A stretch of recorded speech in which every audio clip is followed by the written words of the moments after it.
میرے محترم سامعین، ایک دوست نے یہ شرعی مسئلہ پوچھا ہے کہ عشر کی تعریف کیا ہے، عشر کسے کہتے ہیں؟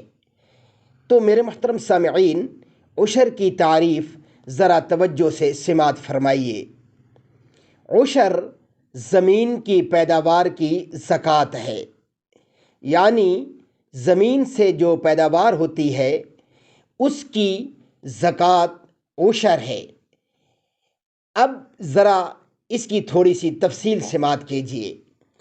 اگر زمین بارانی ہو کہ بارش کے پانی سے سیراب ہوتی ہے تو پیداوار اٹھنے کے وقت اس پر 10واں حصہ اللہ تعالیٰ کے راستہ میں دینا واجب ہے، اور اگر زمین کو خود سیراب کیا جاتا ہے تو اس کی پیداوار کا 20واں حصہ صدقہ کرنا واجب ہے۔